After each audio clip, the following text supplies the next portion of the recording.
this thing on?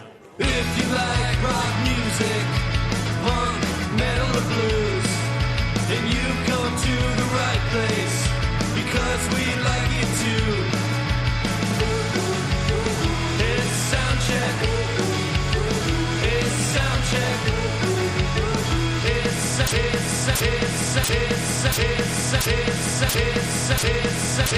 check.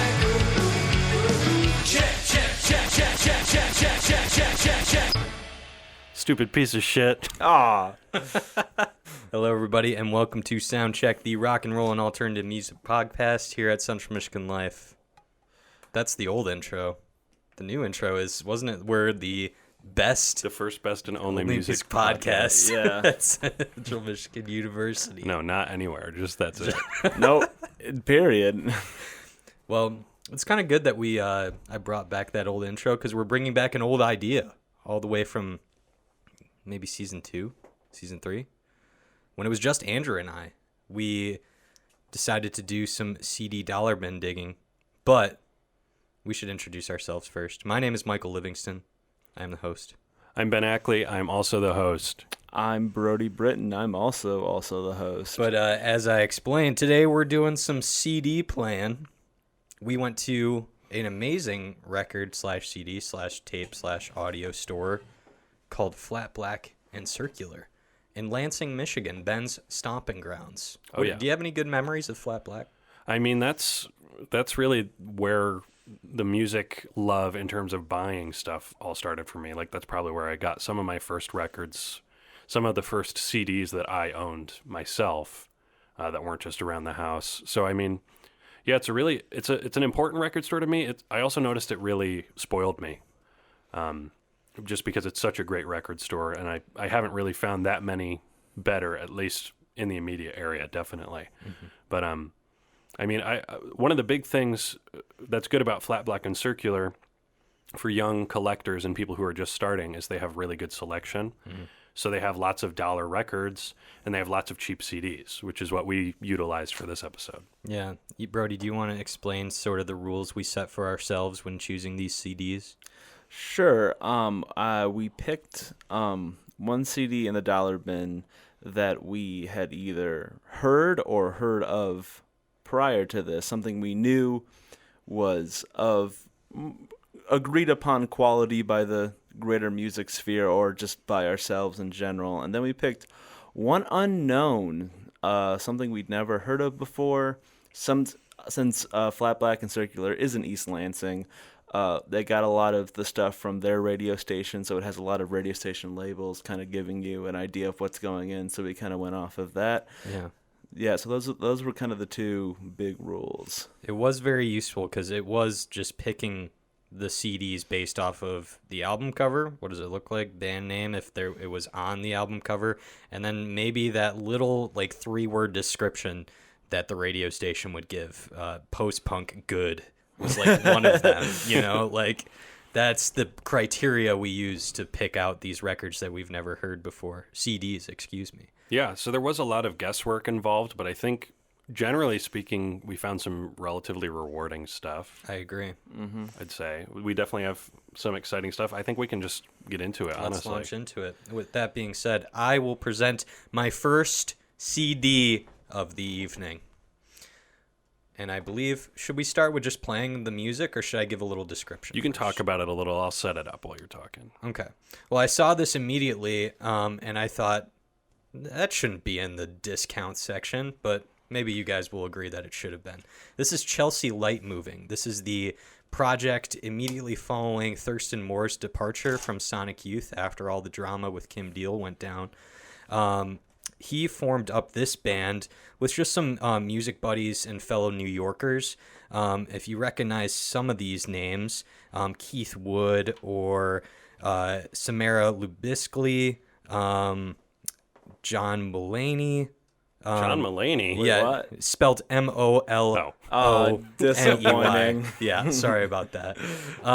They formed this kind of tight little 4-piece, really just banking off of what Sonic Youth was already doing at the time.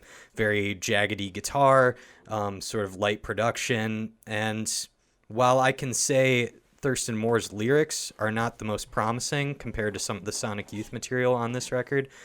I think the overall goal of this album was basically to distract himself, form a band, and get back to doing what he loves. And I think overall, you can hear that the band had a good time making this record. So this first song I'm going to play is called Heaven Metal. It's the first track on the album.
There's just a little snippet right there. This album as a whole is a lot, like I mentioned, a little tighter than some of the Sonic Youth releases that were coming out at this time that were sort of bloated, trying to be more than they were. I really think the track list on this one is really tight, very dynamic, a lot of tempo changes throughout the record. There's never really a dull moment for me, at least, but I don't know. What did you guys think? Yeah, I listened to this on the way here today, actually, and I was really... I guess emboldened wouldn't be the word, but I was really excited by that first track specifically. I was just like, there's a good sense of melody here. Like, I really like just sort of the jingling, twinkling guitars in each ear, and like it just sounded really good to me. And I was like, this is what I like when Sonic Youth did, is when they would strip it back a little bit and focus on the song. And I was really excited about that. And then it goes on and it kind of gets more Sonic Youthy, and there are songs that are 8 minutes long, and I'm like, I don't really know why this isn't 4, but I mean, there's some rewarding stuff. I liked Empires of Time as well, and then the closing track, Communist Eyes, is kind of like a hardcore pastiche. Yeah, that was fun. I mean, it's not like, yeah, I think that's kind of what you find with some of the dollar bin stuff, is like it's not the greatest like Gangbusters world all time album, but it was pretty good. I'm curious as to know if Thurston was to come back to this project, what would it be like today? He just put out a solo album called By the Fire that was pretty decent in terms of guitar melodies go. But I still do wonder, like, this project is really unique in the fact that he wasn't the strongest lyrically, but the stuff that he did write down is pretty memorable. So I don't know. I think about this record as just like a benchmark in time for that guy's whole life. And no matter what kind of music Thurston's putting out today, I think it always kind of harkens back to this particular era of Sonic Youth. But just based off of that little snippet, Brody, did you find anything worth noting in that track? I mean, I really like the guitar riff. Like the do-do-do-do-do-do. Ben, I believe you're next. Let's get some more music going. Yes, I am. And for my pick, I picked something that I had heard a song from. I'm familiar somewhat with the band, but I just hadn't checked out the whole album yet. And I'm really glad I did. On Polyvinyl Records, this is Sonny the Sunsets, Antenna to the Afterworld. And very beautiful little package here. It's a cardboard case. But this is sort of so Sonny Smith, I should start. He's done stuff on his own. He's done stuff as Sonny and the Sunsets. He's kind of a quirky, for lack of a better word, songwriter. That is the word, because Yeah. he's not just a songwriter, isn't he? A filmmaker and just kind of all around. He's a bit of a jack of all trades. Yeah. And he generally relies on more vintage sounding motifs in his music. This is his band's kind of sci-fi / synth album, which isn't super heavy on the synths, but they're definitely there. But his sort of touching, really emotional songwriting style still comes through in spades. From the Pitchfork review, I found out that some of the inspiration for this album is Sonny had been dealing with a lot of death at the time. One of his friends was murdered, and then he visited a psychic who gave him a message from a different dead friend that said, according to him, this is his quote, "Through the psychic, Nancy told me not to get too comfortable with loneliness as she had done, to go out and live. This could be what many psychics say. I have no idea, and I don't care, really." So this is sort of a spacey, bouncy, kind of lo-fi project that relies a lot on delay and reverb. It's kind of a goofy album on the surface, but it really does wrestle with that topic of death in kind of an interesting, silly way. If I had to compare him to another songwriter, I'd probably pick Jonathan Richman. He definitely has that same sort of like naive, emotional way of writing. I'm going to play, and this will, pardon the delay on this because I'm doing two things at once here, but I'm going to play the track Void, which is near the end of the album. And this is this one has some really cool stops in it. I haven't really heard another song that does something quite like this. But, yeah, track 9, Void. Let me get there. When I look into your eyes, oh, you try hard to hide, and you know it's a funny kind of sad joy. I see the void, I see the void, I see the void, I see the void. All the mothers in the rain, I see the void. And the strangers on the train, I see the void. And you know it's a funny kind of sad joy. I see the void, I see the void, I see the void, I see the void.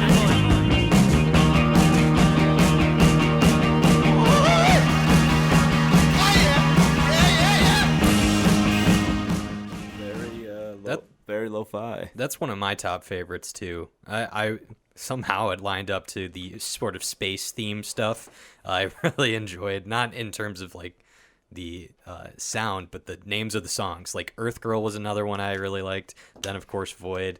Yeah, all of those were great. I really enjoyed this one, Ben. This might have been my favorite from the bunch, to be honest. Yeah, I was really glad to have found it because shout out, I think it's not Jim Keltner, but I found another album it's Fun with Gum, Volume 1. It's by a guy whose name I can't remember, but he was in the Go, and he opened for Reckless Eric when I saw him live. That's really great stuff too, but I was really excited to find this one just because I wasn't familiar with it totally, and I knew I should get into it. Mm-hmm. That's probably as lo-fi as it gets, I'd say, that track, but that one really works for me. And there's Green Blood is another standout. That was the song I knew at first. That's kind of a spoken word little love story between Sonny and an alien, and there's a cyborg lover who's abusive to her, and I don't know. It's good stuff. It is quirky. It makes me want to study the man more than the music, when I hear lyrics like that and I hear a backstory like that. Yeah. Oh, so other notable tracks for me, at least, from my listen, Mutilator, Natural Acts, Primitive. I had Earth Girl as well, and Green Blood. But really, the whole album is pretty fantastic. I'd highly recommend anyone go out and find it. And I think kind of shows the bad taste of the people going into Flat Black and Circular that this was in the cheap bin. But we can go to your first one, Brody. Oh, is this Miss Amos? Miss Amos. Yeah. Famous Amos. Famous Amos. Well, I picked this one because I guess in the dollar bin, nothing was really popping out at me. But I had heard of Tori Amos, and I had wanted to get into her because I heard she was good. And I will say this wasn't really what I was expecting. I don't really know what I was expecting, but there's a lot of moments where it's very clean and very, produced, and but it also kind of combines a lot of more like 90s alt rock stuff too with some weirder stuff. So I personally really enjoyed it. I know you guys are kind of on the fence, but This is her debut, correct? this is her second album, Okay. or at least her second solo album. Yeah. We can play a little bit, and then we can kind of get into Michael and my thoughts. Yeah, sure. So this is the second track off the album, Under the Pink God.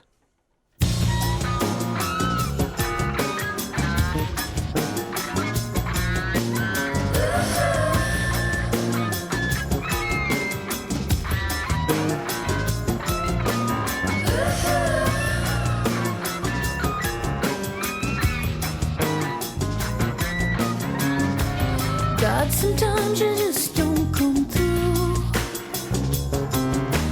God, sometimes you just don't come through. You need a woman to look after you. God, sometimes you just don't come through.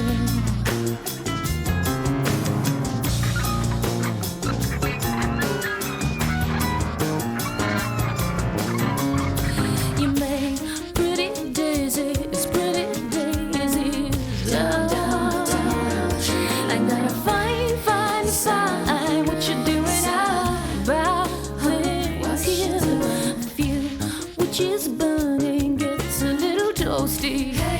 What do you know? What do you know? For the listener, I don't think we've mentioned it yet, but before we get into it a little more, if you didn't take my advice and aren't watching on YouTube, we're actually playing this all through a vintage Sony CDP 261, which is making my life even harder than usual.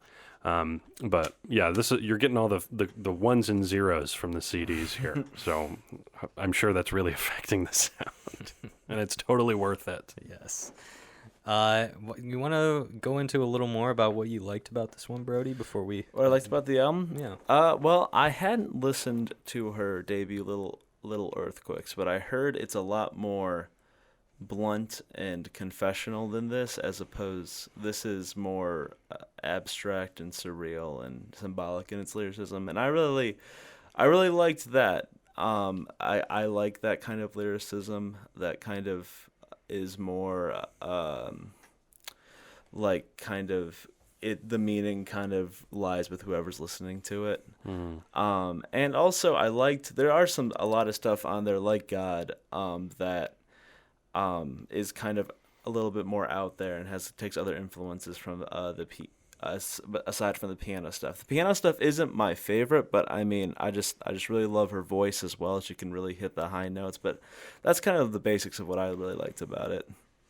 Yeah. I mean, for me, I just sort of, I like Cornflake Girl. That's probably my favorite song from the record. I just kind of wrote meh in my notes. Like, it wasn't something that I disliked per se. It was just, I don't know if it was something about the production or something about just the style of the songwriting, but it just didn't, like, stand out to me in a big way particularly. You know, like, I think it was just how smooth a lot of the production was, and you didn't really get that from the track we played. That was one of the ones I liked more. But a lot of the time it's just kind of her and the piano, and I don't really like the way it's recorded. I was also listening to it in the car. I think it's something where if I sat down with it with headphones or something, I would have liked it a little bit more, but that's just kind of how I felt. That's also the kind of the nature of CDs, right? The CD kind of controls where you're listening. You know, you listen to it in the car, you listen to it at home, you could have different experiences. My experience with this album was kind of right in the middle. I did like a lot of the more noisier, sort of like out of on the wall tracks like God. When it comes to instrumentation, I'm kind of like you. The piano stuff kind of took the back seat. However, I think when it comes to lyricism, if I wanted to hear really surreal, abstract, and thoughtful lyrics, why does Tori feel the need to kind of go everywhere with with her vocals? That's what I'm kind of feeling like. If I wanted to hear that kind of stuff, I would scale back the instrumentals a little bit, scale back the cadence where she's moving everywhere on the vocal scale, and sort of just put that at the forefront. But that would be a kind of a, a critique that could not be put into practice. Right. It's somewhat reminiscent to me of the Fiona Apple stuff that we talked about prior. I think they're like contemporaries. And that, Yeah, I would say so. I think that just generally that genre, whatever that, I don't know if that's Lilith Fair, or if there's something more specific or what, but it might just be that genre or that sort of just person and piano sound, especially once the production got so clean in the 90s, might just not generally appeal to me. Right, and that's where I'm a little more confused because I loved Fiona Apple. I loved when we covered St. Vincent as well. I love when we covered Alanis Morissette and stuff like that. Obviously, completely different in terms of sound and stuff, but when we're talking about woman with piano, I don't know why Tori, at least on this record, came a little lower for me than those others, but maybe I just need to give it a little more thought. I need to venture into some more albums. It might be a little bit of a slow burner, so we'll just have to see. So getting into our next category, Michael, we have your unknown band. Indeed. So if you want to talk a little bit about this. So from what I understand, and let me see that a little bit because I can kind of give a little brief description here. This is what I saw when I first looked at this CD. I saw Pavement, the Kinks as influences, and then I looked at the brief little description here. Indie pop with a satirical slant and storytelling style of Robin Hitchcock with nods to independent music pioneers like Beck and Apples and Stereo. So all of that sounded really, really good to me. So of course I picked it up, and I really like the cover and the title, Etchy Sketchy Skies. And what I got was pretty great. I have to say, Brody and I listened to this on the way back up from Lansing, and I did really enjoy it. I loved the sound that they were going for. I think the lyrics were really cool, really tongue-in-cheek, as the album promised. We'll get into our critiques a little bit here, but we should probably play some music first. So here's that for you, my man. All right. And what are you going to be playing for us, Michael? We're going to be playing a song called It's So Easy Being Me. I think I'd like to hear your thoughts on this one, Ben, because I hope you like this one. It sounds like something you would like. We'll talk about it. It's so easy being me. I do it almost every day. Although I look around and see other bodies I might be, I'll take this one to the grave. It's so easy being me. I hope I do not seem to brag. I'm sure you're talented at you. It's not something I could do, but for me I have a knack. Other people have problems, they tell me all the time. They've got problems, and I'm stuck feeling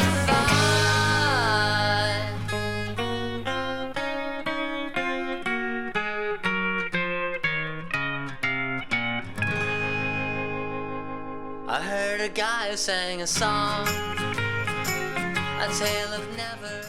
So definitely you get that, Brody, you kind of called it the 90s slacker vibe that a lot of those bands like Pavement exemplified. I think our main critique after we were finished with this was length. Would you agree? 15 songs was a little much. Little much with sort of the same idea running throughout. That is actually an outlier of a song because it's short and it's sort of like kind of catchy and sort of tongue-in-cheek in like kind of that child song way. Most of them are really grandiose, fuzzy with horns and like weird instrumentation. The first track has the sitar on it, which was really surprising to me. But when you get that over and over again, I'm kind of like, what else? That's why this track stuck out to me towards the end there. Yeah, I listened to this on the way here today, too, and apparently this was recorded over a period of 4 years. Yeah.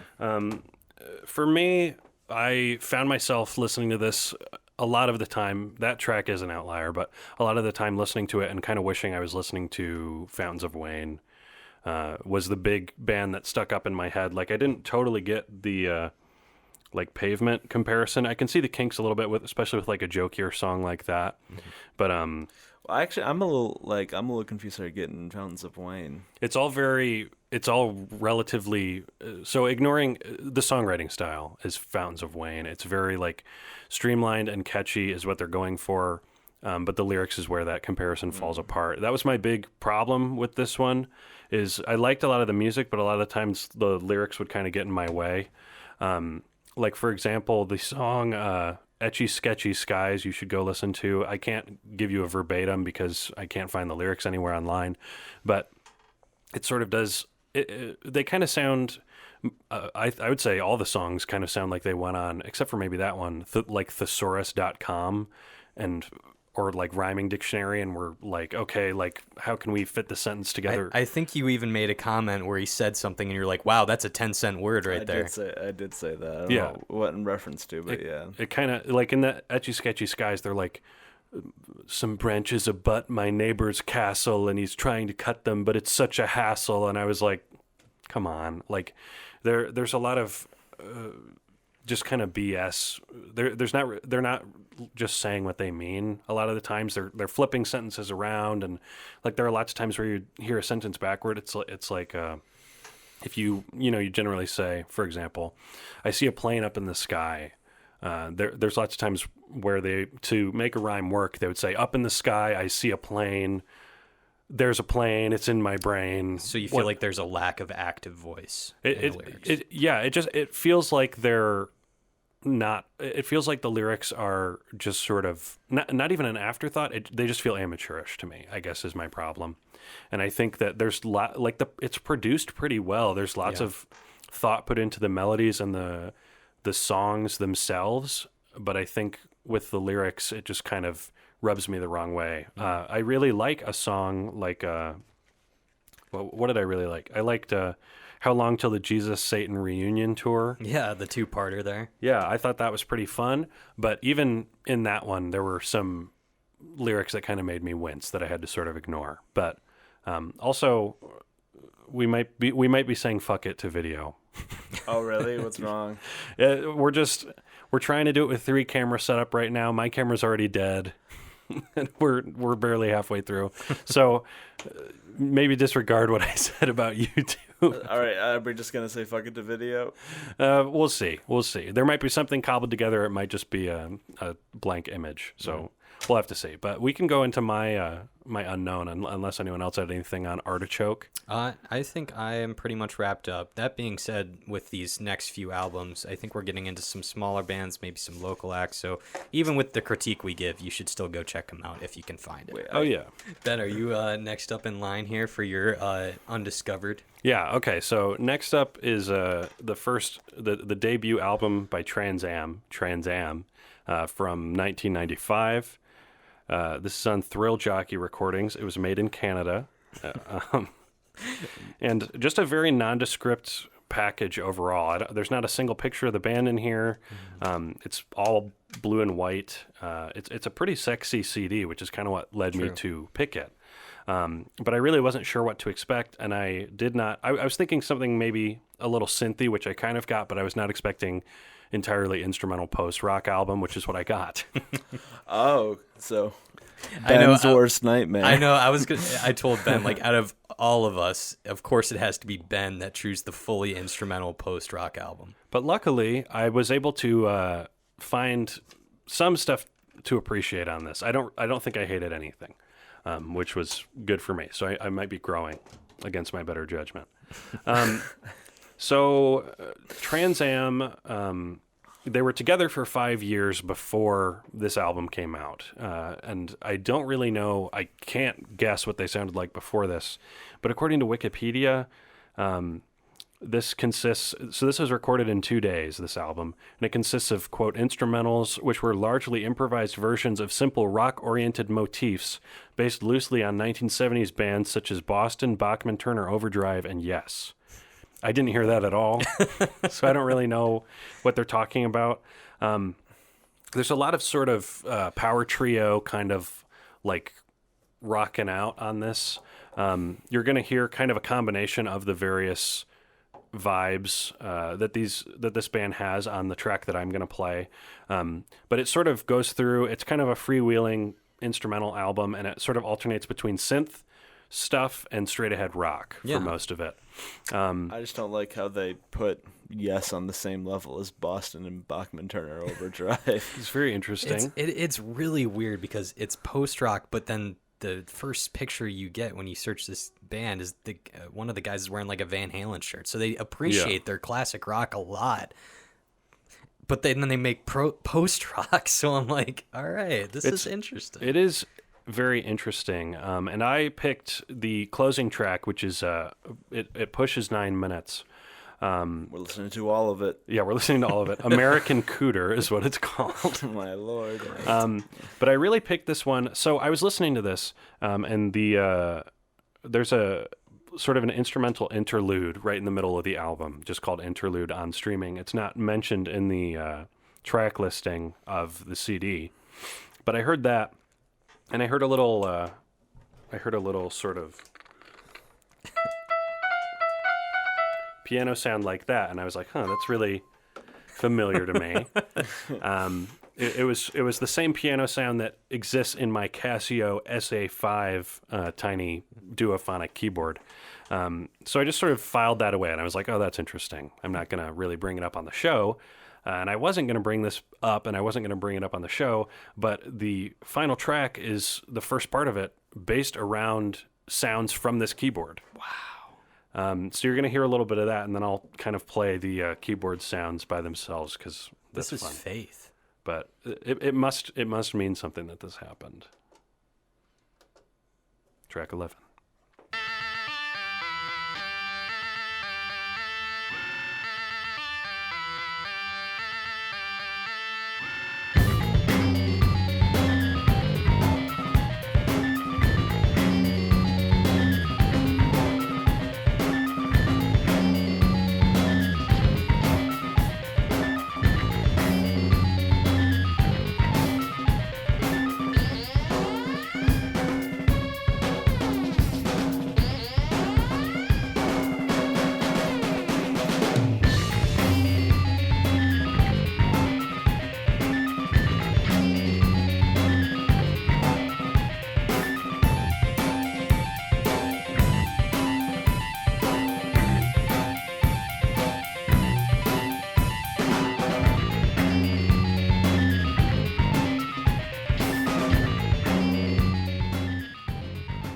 That, I don't know, that just reminds me of like a kid's theme song from like the 90s. Yeah, I can hear that. It's I don't know. It's not something generally in my wheelhouse, but I found stuff to like. Other tracks, other than that, I really liked Enforcer, Fire Poker, and Prowler.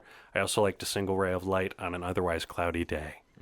But these guys seem to have fun, and I really like the synth stuff. It can kind of boogie and move around, and those tracks are a little shorter. There's some longer stuff. Just the straight up rock instrumental stuff like Orlando or Balbados that I was like, not as much my thing, but there were just cameras dying all around the studio. But like here, if I can find it, you can hear in the funny section, there's that. Oh, wow, there it is. And then here's the... I can't believe you figured that out. That's crazy. That is awesome. Yeah, I was like, that is super familiar to me, and now I know why. Yeah, I honestly don't have anything to add on to this band because that just blew my mind.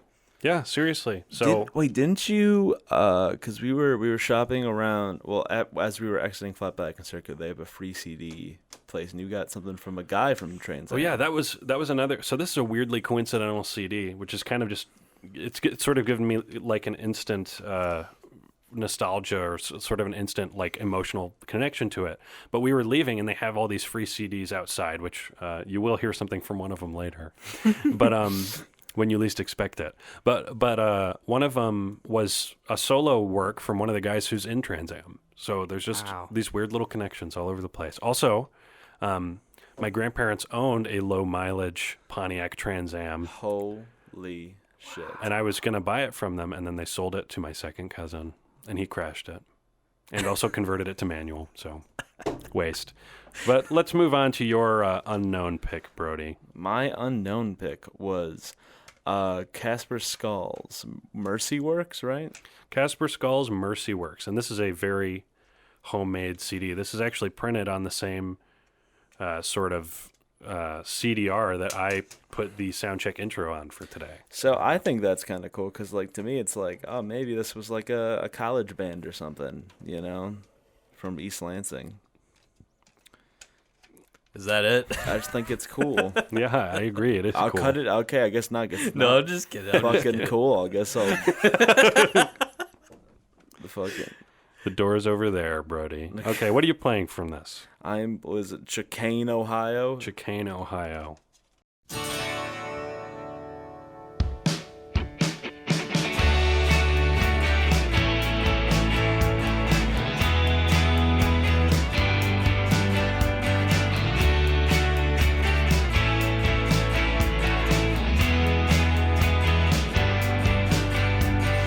Living after life built on rain. The fault of a working man, I face the rain. But when you're on my mind, when you're on my mind,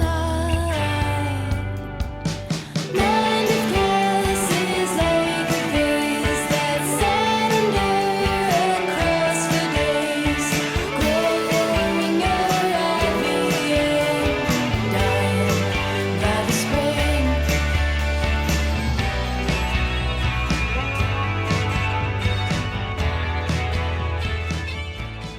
Yeah, pretty cool. I guess I'll try to say something better this time.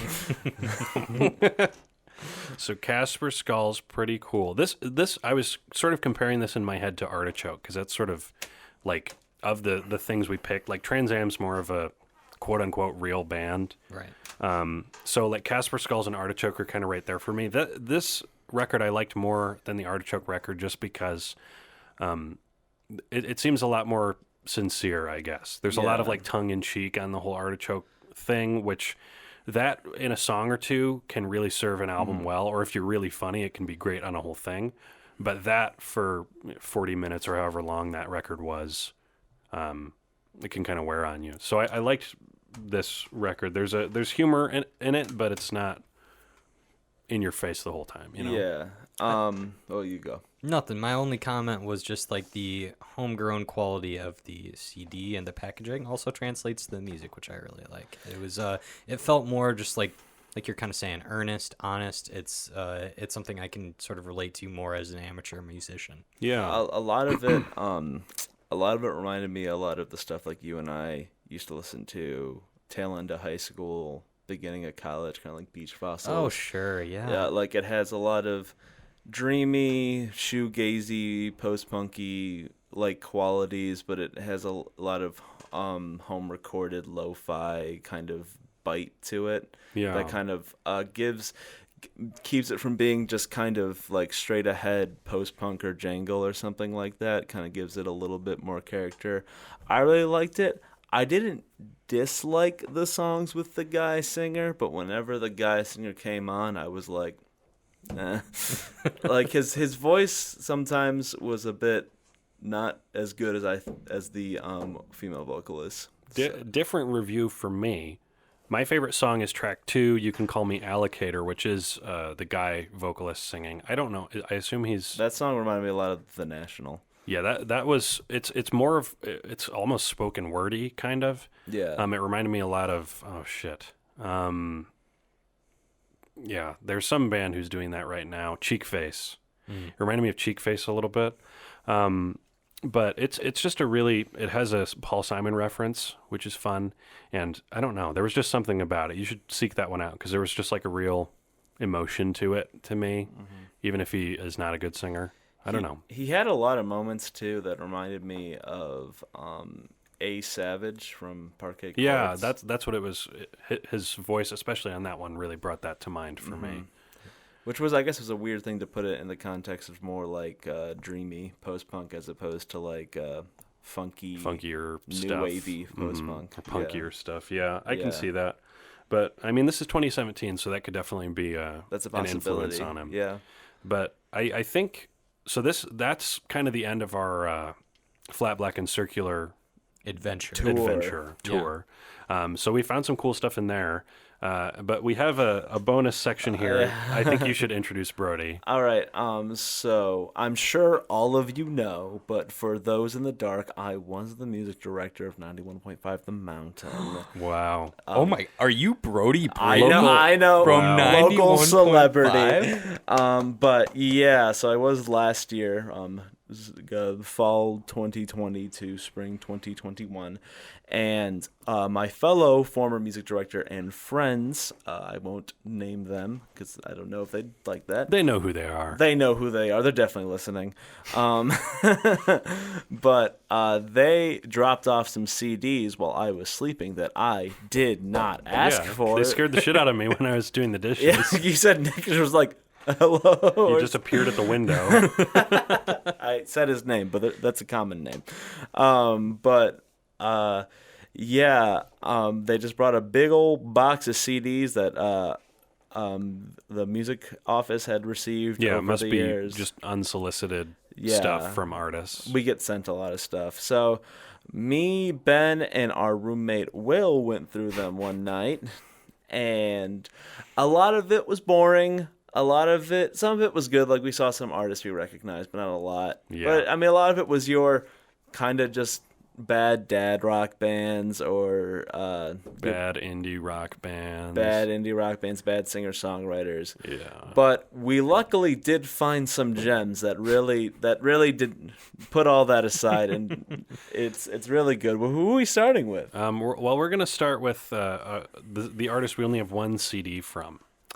This is an EP, the eclectic EP from Jonny Rice, now known as the Jonny Rice Project. But this, just seek out these album arts because we won't have video at this point, but you should really look. And we were really intrigued by this one because the design is Bad. bad and ugly. And sorry if you're listening to this, Jonny, but come on. It's just a generally speaking, it's 2012 and it really looks it in the most 2012 way possible. It kind of looks like it was made in like PowerPoint or something, but just bad design overall. The music is incredible, though. Right? The music is I have super to incredible. imagine. Well, we were really attracted. I mean, the rest of it's all kind of singer-songwritery sounding stuff. Like the first 5 tracks, Playthings, Alice, The Eclectic, One or the Two, and Miss Kate. That's all like that could be whatever. That could be fine. That could be good. That could be bad. Who cares? But we were really intrigued by the track marked bonus track. Roar of the Ganja, which seemed to come entirely out of left field. And we just had to hear it. But I have a little more background on Jonny Rice. Please, I really please. dove deep on him.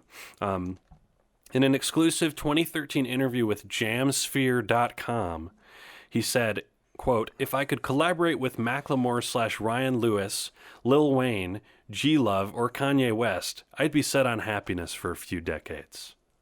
Well, Jonny, unfortunately, you are about to get canceled. So that's too bad. If only we could have canceled him sooner, he would have been at the 3rd showing of Donda. That's true. Musical heroes, G-Love, Lil Wayne, Ben Harper, and Jack Johnson. For the most part, I would say Jonny Rice, at least I'm sure on stage, is a classic wigwag. White guy with an acoustic guitar. Wigwag. But don't worry. Nowadays, according to LinkedIn, Jonny has found God and is currently getting a degree in theology from Grand Canyon University. I've seen. Hey, Jonny. So enough of my yapping. I have a little bit more on him, but So he's dropped his ganja-ing ways. well, I don't know. We'll have to see. But it sounds like he from this track, it sounds like he was very into The ganja. ganja. He had to write a song about it. He did have to. We all. You know what? I'm going to say I'm glad he did because I've gotten a good laugh out of this. And Michael hasn't heard this yet, has he? I've never heard this. So these next 3 CDs Michael hasn't heard. So here we go. Roar of the Ganja. I'm excited. Bring it.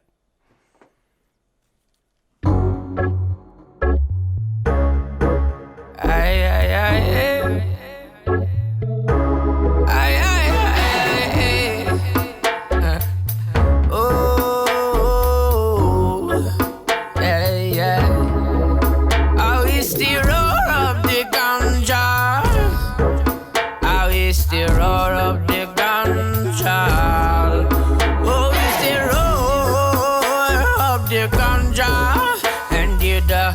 calls to every man. Oh, I roam from place to place, trying to find a place to lay my head.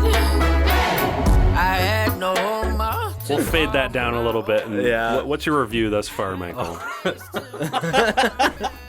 Mr. Rice, you have brought light into my life. Oh, thank you. Yeah. If you haven't looked up this album cover, I guess I can't speak out of turn. Really, I don't know for sure. But to me, to my layman's eye, I don't think that Johnny Rice is from Jamaica. In spite of that accent that he's putting on there, and the rest of the tracks, he does not have that accent. Listen.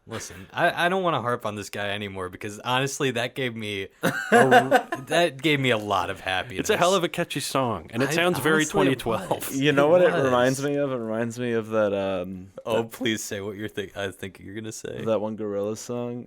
I thought you were gonna say the Skrillex song that was in Far Cry 3. Oh, yeah, that had Damian Marley on it. But no, it reminds me of that song that goes like all my life. Oh Yeah. yeah. Saturn's Barns. Yeah, That's what it's called. yeah. It's right. So what Brody and I kind of figured out from this is probably just a studio joke that went a little too far. Yeah.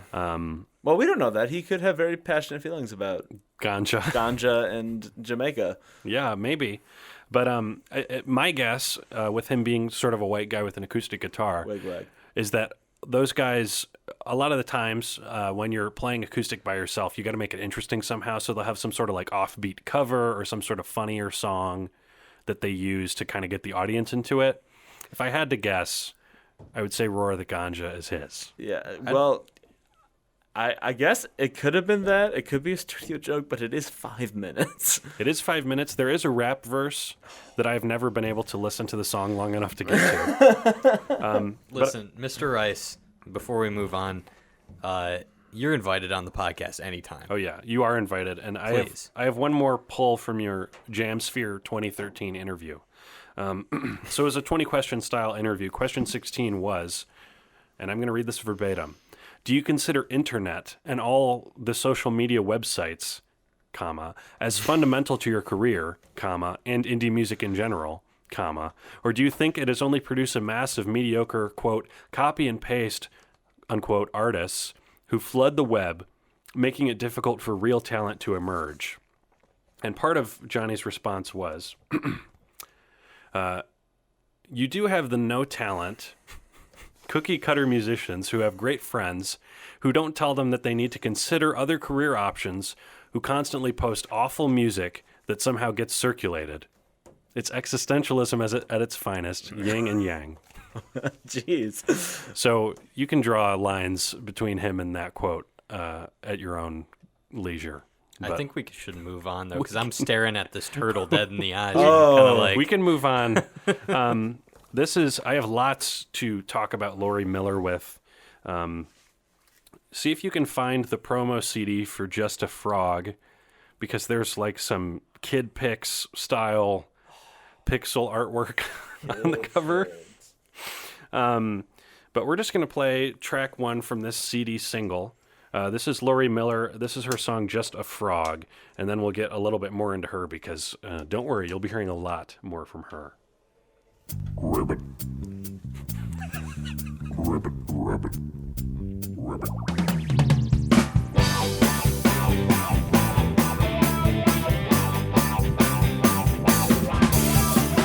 I should have never jumped in your pond, even tried waving my magic wand. You changed a little for a week or 4, but you went back to being a bigger boy. Hop, hop, hop, hop, hop, ho.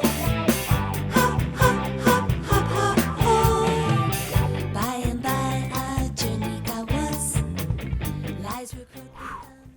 that was a banger. What do you think of that one, Michael? Banger? Certified? Banger and a half. Are you kidding me? Hop, hop, hop, hop, hop. If honestly, when I first... So I heard the disturbing ribbit at the start, and I was like, oh God, what is this? And we were trying to figure out if it was kids' music or not, which I think she does market that as kids' music. The next thing we're going to talk about is not. Well, I mean, for maybe your more mature kid. Yeah, like a very old, Like 18 and up Like kid. 18.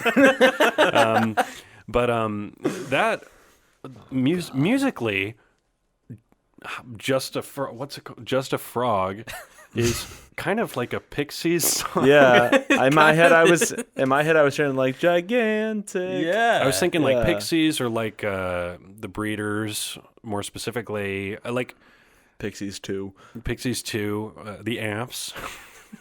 Is the Amps part of the Pixies? The Amps is another Kim Deal side project. Oh, Kim Deal going all over the place. Shout But out Kim Deal. it's I don't know. It was a really confusing song because I thought it was just going to be embarrassing, but it was also kind of good. I don't know, man.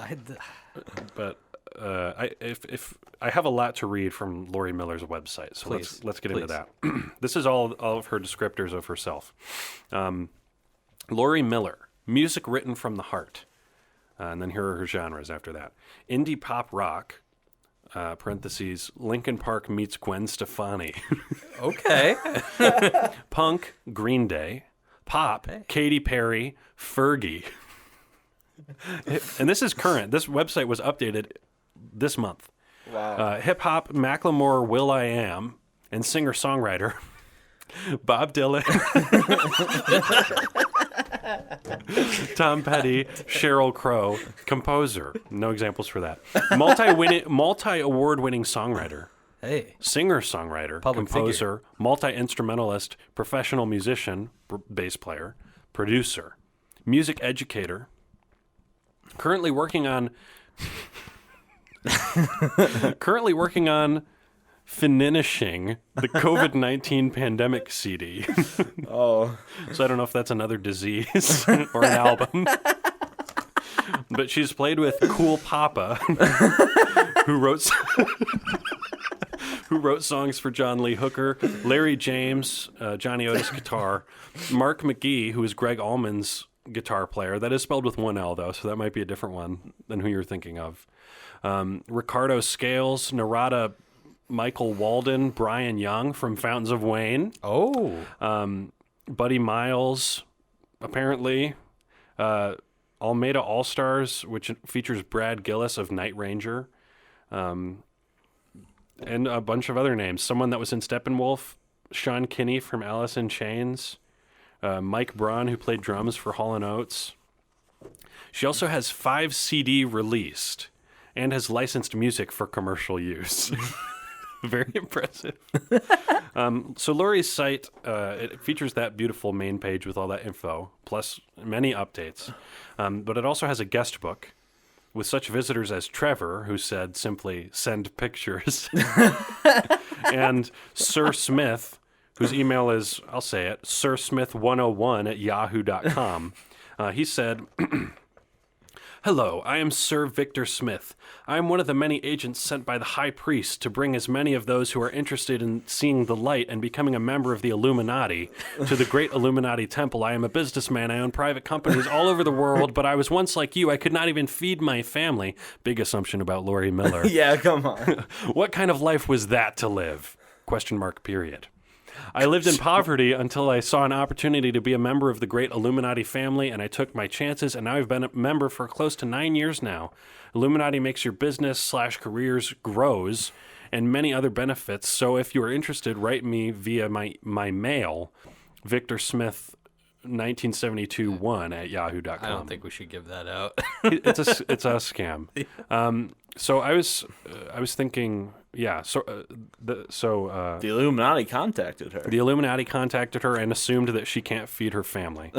Laurie, please protect yourself. And so Laurie Miller sounding relatively normal on that first CD.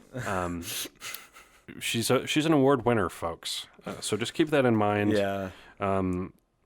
This is definitely a maturation of her work. Yes, this is her wrecking ball, I would say. Yeah, her 2013 VMAs. We're gonna, and these are her disco remixes. There are 2 songs on here, or dance remix or something. Mm-hmm. Sex Candy is the first song that we're gonna play. And He didn't write the song. I didn't write it. That is something worth pointing out. The first song was just Laurie Miller writing. This one features a co-writer, so she needed help with these lyrics.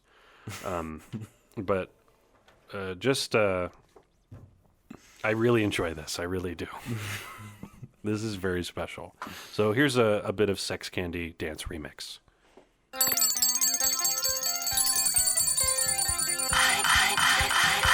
Sex candy.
Hello?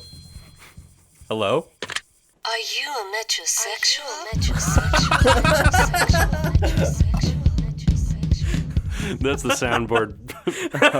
That's the soundboard clip. But that...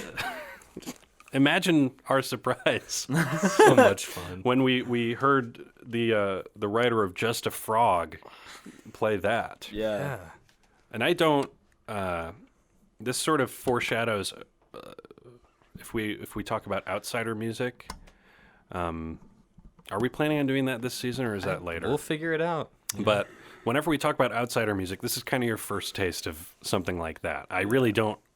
I assume what this is supposed to be is like a joke about dance music being bad or something. I can see that. I That's- can see it as kind of being like a... Yeah, maybe we're the dumb ones in this I situation. think tongue I is... think we are. I think tongue is in cheek here, but it reminds me a lot of the Liz Phair album Fun Style. Yes. Her very bad songs on that album.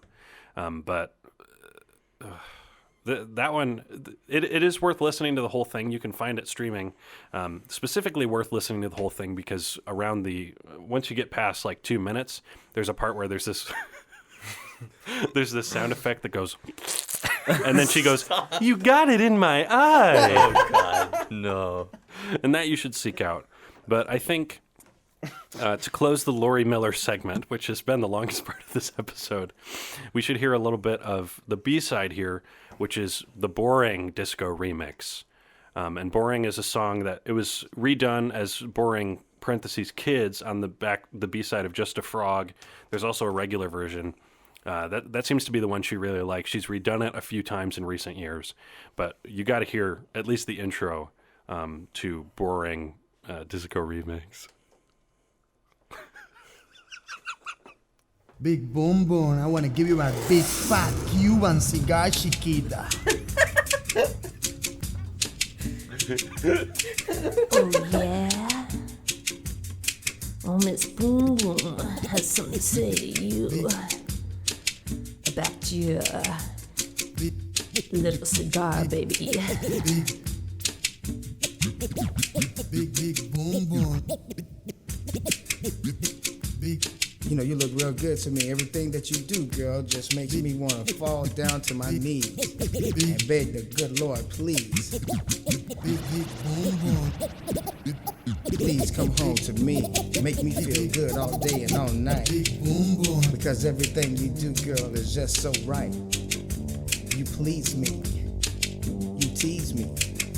I know you think that you're real cool. I know you think you're bad cause you break all the rules. I know you think you're a real great lover, but...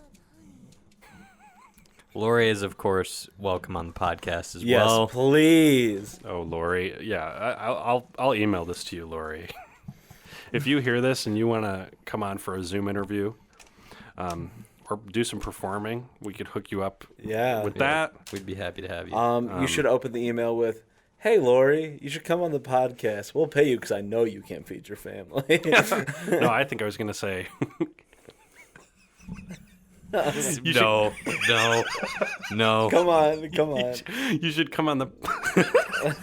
Come on. You should come on the podcast. I'll show you my big fat Cuban cigar. We're cutting that out. No, I'm not. Or are you a metrosexual would also be a good intro to the email. But that's the great gift that your friends gave us, Brody. Yes, I don't think they knew they had gold. There was not much gold in there, but there was definitely Laurie Miller. And my life, for having Laurie Miller and the roar of the ganja, my life has been Laurie's a gem on her own. She's greatly not gold. improved. Yeah, you're right. There's nothing quite like it. I think it's time for recommendations, which are also coming from CDs. Yes, let's round it out. I will first talk about the first CD I've ever owned. I didn't Wow. give that little tidbit. This is Green Day's Insomniac, which in my opinion is Green Day's best album, with the Hella Mega Tour in full swing. And Brody and I were talking some garbage about Green Day when we were in Flat Black and Circular because we saw a couple of their newer releases. I would like to harken back to what I think is like a really, really solid period in their discography. This is coming after Dookie, right? Yes, this is their follow-up. This is the follow-up to Dookie, which I think stands toe-to-toe, if we're being honest, with that same just like punchy, tongue-in-cheek, like pop-punk awesomeness. It kind of gets the same treatment as Room on Fire by The Strokes, where it's like, it's just Dookie too. And it's like, well, yeah, that's what makes it good. Exactly. And this song I got for you here is Westbound Sign.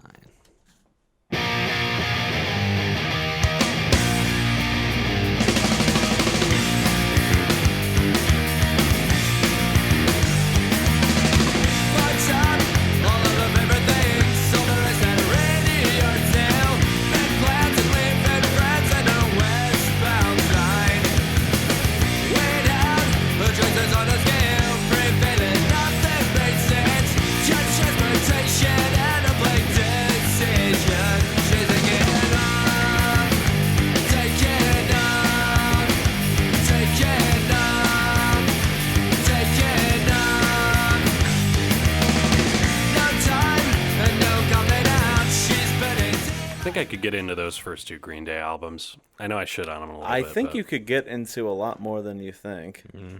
I think I really enjoy power pop, and pop punk is like a step away from that. Honestly, if we're just talking solid Green Day releases, which I know music people shit on them, but Dookie, and that album, Insomniac, Nimrod, Warning's decent.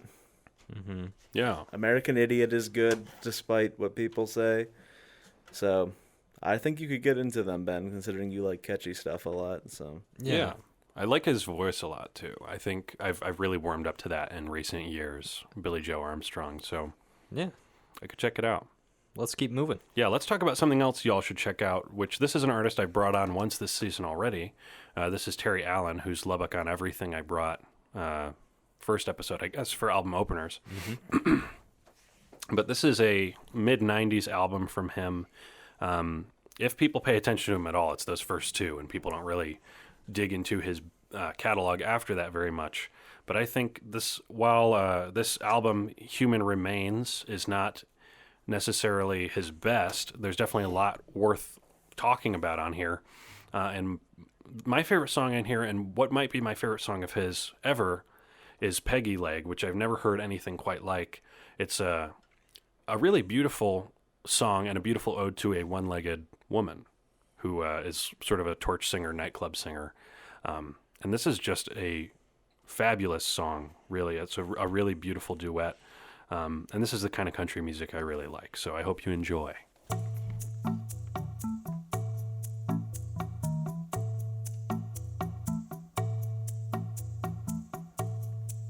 There's a one-legged woman on the dance floor, and that one leg's so pretty she don't need no more. She got a graceful demeanor, a pure ballerina with a beautiful heart. Who gives a damn if she's one leg short?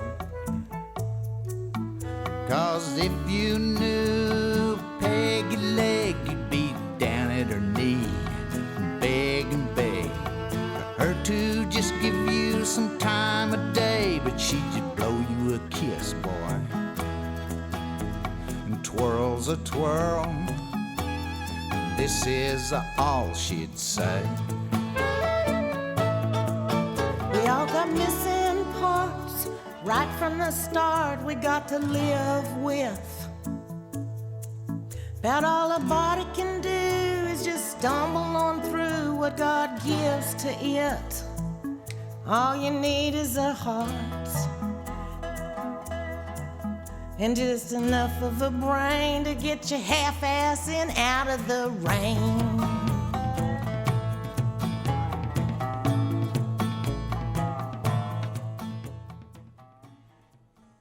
That's just, I don't know. I really like, one of the things I like about country music and country songwriting specifically is it's really plain spoken.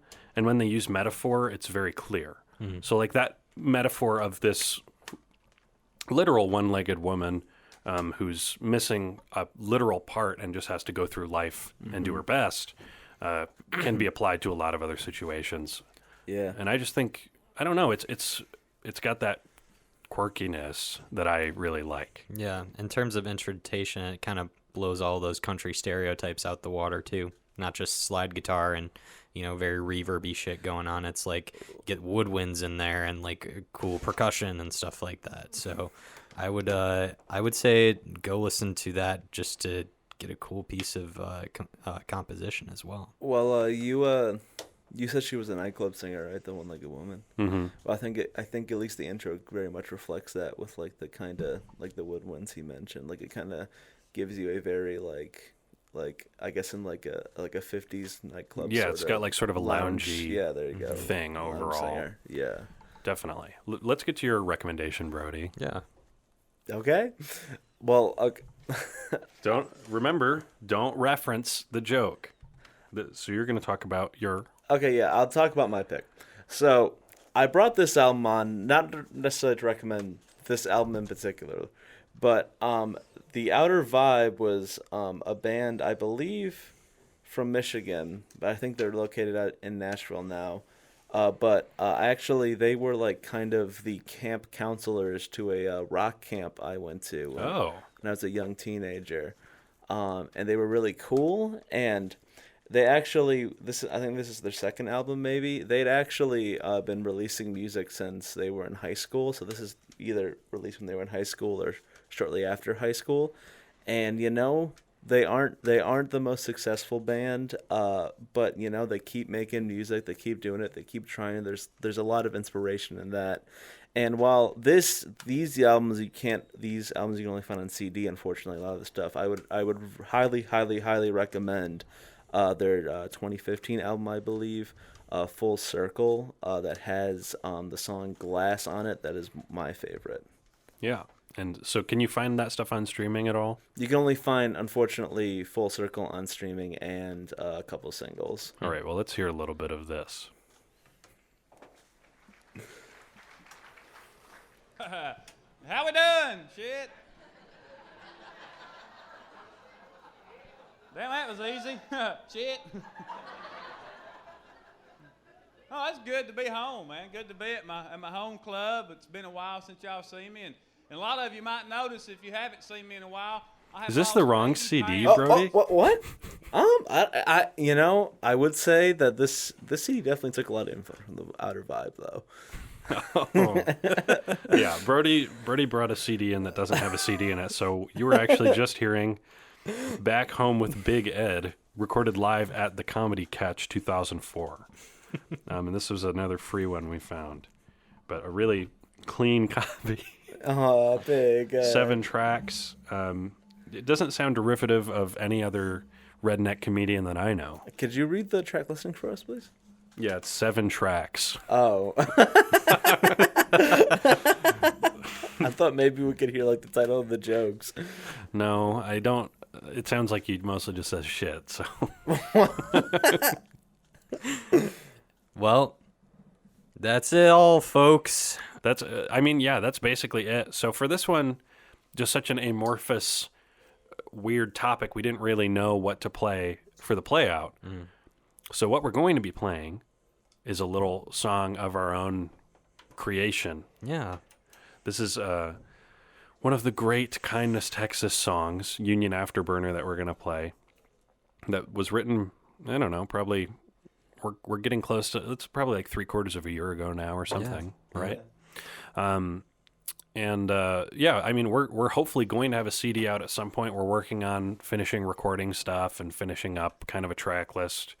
We'll have stuff streaming. We'll maybe put out a CD at some point, but we figured if we got the space, The platform. yeah, and if people like us enough to have stuck around for an hour, 15 minutes of this, then they'll probably like this too. So here it goes.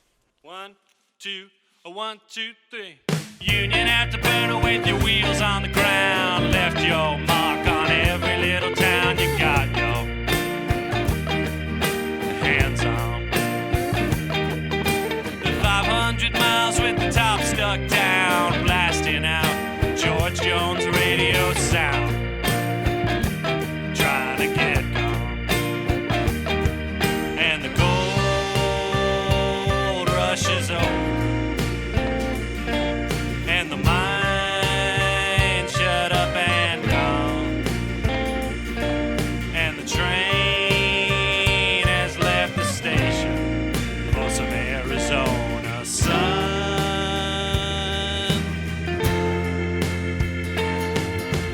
Union Afterburner with your wheels on the ground. Left your mark on every little town. You got your hands on. 500 miles with the top stuck down. Blasting out George Jones radio sound. Trying to get gone. And the men all are wasted. And the women all are too. And the liquor in the gas station is the only thing that's new.